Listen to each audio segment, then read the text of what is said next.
Yo, Better Best Dog here, Fit Bully TV. Thank you guys as always for watching. Please like, subscribe, and share. Special episode here for you. So I'm at the airport right now. If you saw in the last episode, Trev said we got a special guest coming this weekend. Very, very eager kid, and this is something we've never done before. So stay tuned. I'm here at the airport. I'm about to pick him up. About to go on a nice little journey over the next 72 hours. We're gonna do a hard 72 of just pure fun, work, and dogs. So stay tuned, people. Take care of your dogs and enjoy.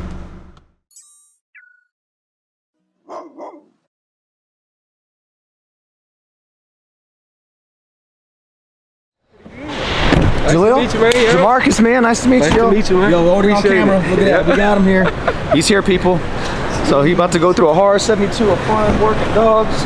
I got you, man. You want to throw your bag in there? Yeah, appreciate it. Absolutely, brother. Absolutely, man. Thank you. Absolutely. How's the flight? Oh, it was smooth. The landing was pretty rough, but everything else was pretty smooth. Bet, man. Bet. All right, people, stay tuned, man. We about to have a good time. What's going on, man? Jesus Christ. How you doing, man? Appreciate it, man. Likewise, my friend. Go on, man. After you. Oh, man. It's like Jesus Christ. He was like saw a monster. Oh, man. This is great. Hey, man, this is where all the crazy stuff goes down. How was the flight, man? You fly a lot? I used to. When I was in the military. Are you was in the military? Yeah, I was. How long was you in the military for? So, Yeah, man. Sit your bag down, boss. approximately close to 3 years. With some injuries there. Had to get out. Okay. Man, that boy was in the military. Where was you flying? You was overseas? Jamarcus been to Germany? Yeah, so I went to Germany once. I went to Italy twice. I've been to Okinawa, which is in Japan, Yeah, I know. 4 times. So it was, Is that food place that you gonna go to? Okinawa? Is it in the Okinawa? I don't know if it's in Okinawa. I know it's in Japan. Man, that's still. Yeah. We gonna have a good time, man. appreciate it. Would you look like or nothing? Really?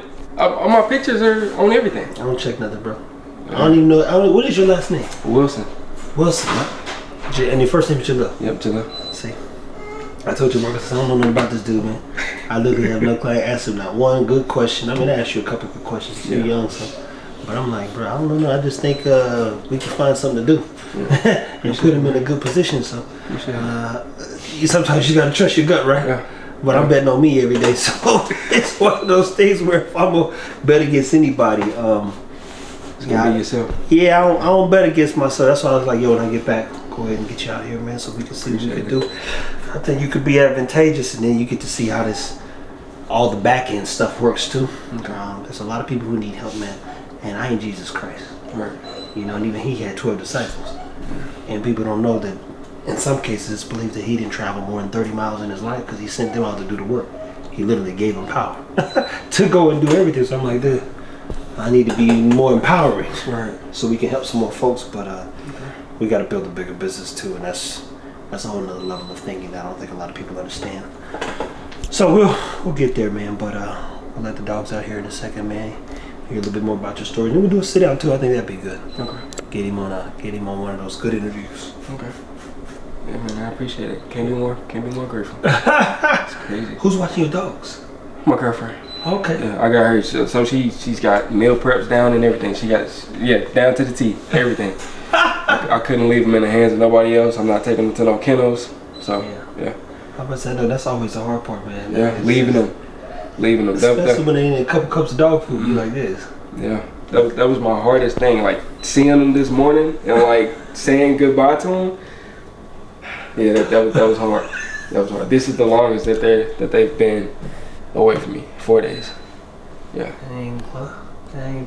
How is it out in St. Louis? There's nothing up there. Nothing. So when you hit me up the night and presented the opportunity with me, and my mom, she was sitting right next to me. She was like, take it, jump on it, because there's nothing here, there's nothing there, nothing. Oh, yeah, no, I'm from Kansas City, Missouri, man. Yeah. I get it. Unfortunately, people in KC think they're doing a lot and it's not going on. Mm-hmm. By the time they even get something, Cali and everybody else then did it 100,000 times. Absolutely. Plus, you go, how do we grow here? Yeah. You can't grow when there's no economy. And an economy is important. There's a lot of, you see all the cars here? Yeah. You haven't, boy. I'm gonna wait till we get downtown so you like this, and this is small compared to Houston and Austin and other places. Okay. And so you say, man, where can I go and where can I grow? That's how I looked at it when I left. I was like, bro, I gotta go somewhere I can grow. Jamarcus will tell you, he's been down here for a few years, and you know, he's put it like this: he could go back, be closer to his son, in a sense, but you would literally get stuck. Like, you know, what do I do here? Yeah. That's how St. Louis is. Absolutely. What do I do? I'd rather test my luck here and go as far as I can than be somewhere where I can't go any further. Right. Like, you literally, and I did everything in Kansas City. I did everything. I've worked with top companies. I was at all the schools, Rockhurst, all the old lake that you go, there's nowhere else to be to take this thing. I gotta leave.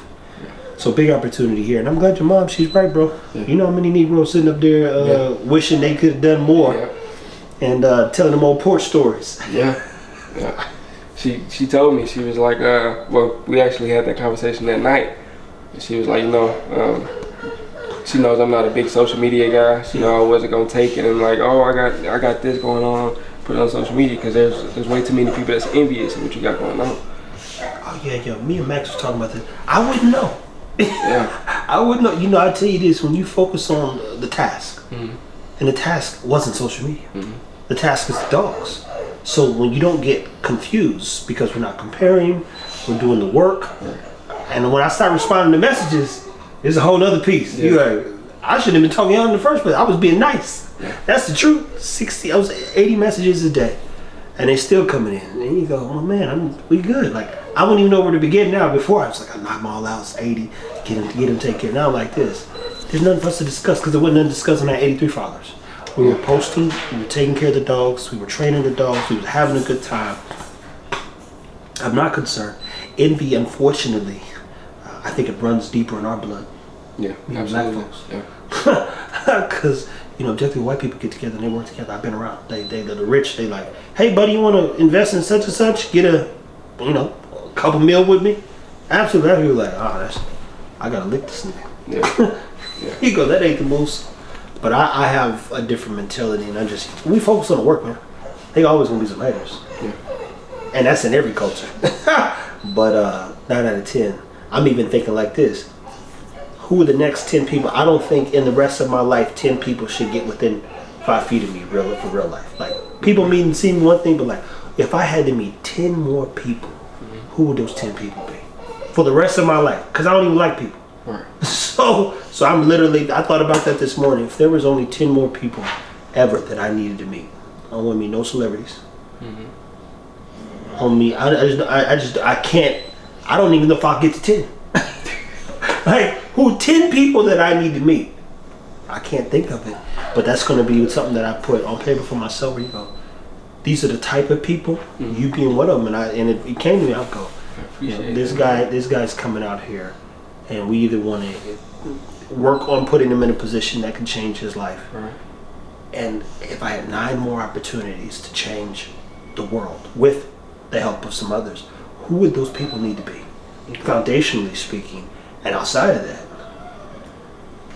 I'll be honest, I wouldn't know. So I'm gonna try to. That's one of the problems I want to solve for myself. But you go, if there's 9 more people I gotta meet, if they need to be critical to changing the world. Okay. If they can't change the world, then we shouldn't be meeting. Absolutely. I don't need to meet, again, no celebrities, no famous people. I don't even want to be famous. When they ask for me, I'm gonna send him.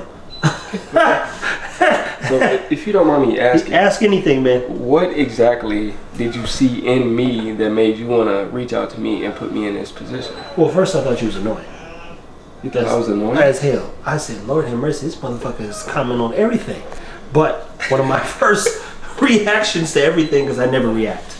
If you react, then you're a black man. And I'm not saying that to you, it's just one of my things. And I think before Will Smith slapped the hell out of old boy, he had a rule where he wouldn't respond to something for 72 hours, which he should have put into effect that night. But you say, and then I start paying attention to the way in which you were communicating via the, comments on lives and stuff, and you were literally just trying to help. And that in itself speaks volumes, because, you see, our goal is to help, so I start, okay, He's genuine. And then when I saw you in the Pet Achievers, mind you, I literally don't know what's going on, man. Okay. I'm so removed from what's happening because I'm thinking so far ahead in the future, I can't keep up with all which is perceived an opportunity versus is. So then, I mean, you see the consistency, you see you communicating, you see you being, zealous and not even overzealous about trying to help those people. You see people slowly but surely gaining some respect for you, appreciate it, the tag, and just all the little things. So you say, foundationally speaking, this person, probably has some good values, and those values can be expounded upon.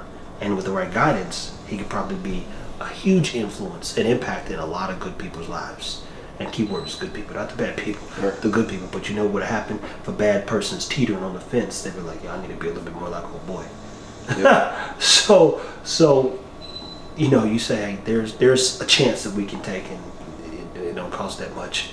But you got to take those chances. So I've been around people who bet on me, and when you get around wealthy people, I'm not wealthy, to be clear, not yet at least. But when you get around wealthy people, the most important thing to them is their time. And they appreciate good people more than money, because you can't buy good people. Right. And it's hard for them to come by it because they've got all this money, right? People come, imagine putting $100,000 here, everybody come take some and never even ask you how you are. Yeah. That's wealthy people. I've been around them. And they've always been great. I mean, they've just been great and good to me. So, if I could now in, I believe soon, a position to be that influential, then you want to continue to lead, create a path, lead a path, create some more leaders, and say, well, let's see how this person's thinking. Let's see if we can help.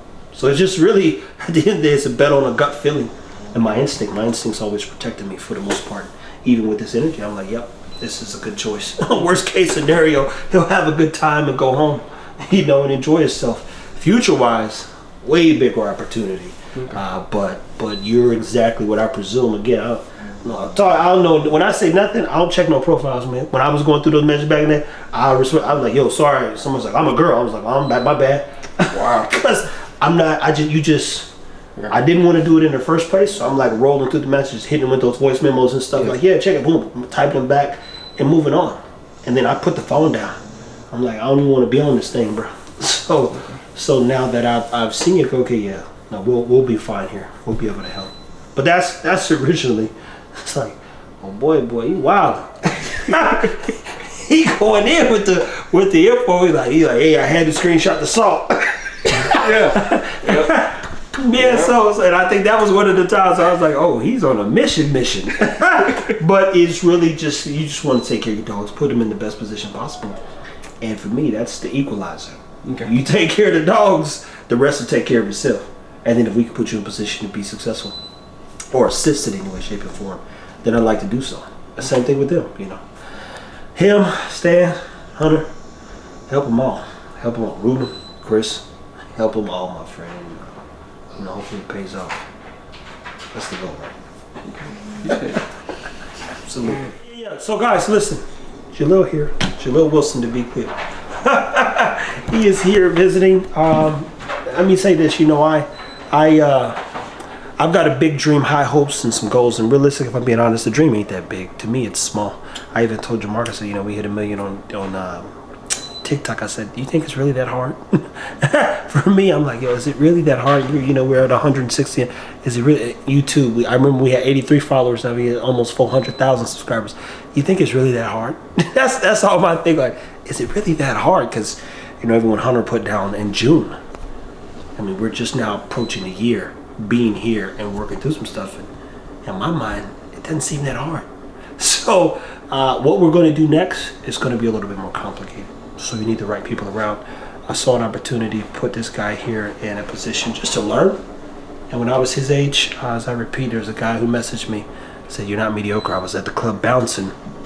I remember last night at the club and walking into the school the next week, November 12th, 2012, and talking about fitness and health and wellness and speaking in front of 400 kids. That all happened within a week's time just because I said, guys, I'm done with this club shit.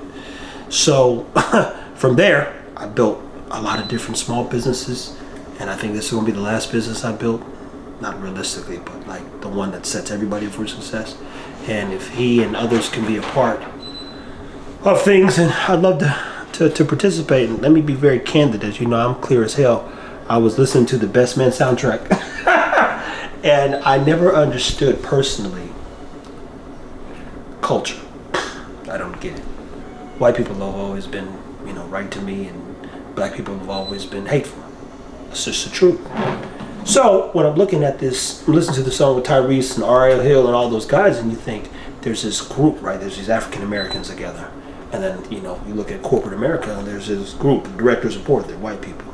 If you go to the Hispanic places, the real ones, it's Hispanic people in there. You go to the Asian mart, guess what? There's Asian people in there. And the places where African Americans congregate oftentimes are some of the most dangerous to themselves. So I don't understand brotherhood and all the things that, people built, even in every other culture. So I said, that'd be kind of cool one day if it was like 5 African Americans sitting around that have been successful. Now, Chris Moore's white and Ruben's Hispanic. They got to be there too. But for the most part, you say, is there an opportunity to build culture? And I mean some wealth for some African Americans, black people. And have that image one day where we're sitting around and everybody's got 30, 40 million in their bank account, if not more. That would be interesting to me. And so then I say, let me see if I can find a few more. You know how hard it is to find a good brother. Let me find a few more that I think I can lead and really show the promised land, if you would. So potentially he could be advantageous or an asset, and I know how to hit those numbers. So we'll see what happens. But that was the like, hey, let me get him involved, because I don't know a lot of good brothers. That's the truth. My brother ain't no good, and I have a real life full same mom, dad. I don't know his number. I don't know where he's at. I don't talk to him. There's nothing to talk about. He's a bozo. That's the truth. Take care of your dogs, people.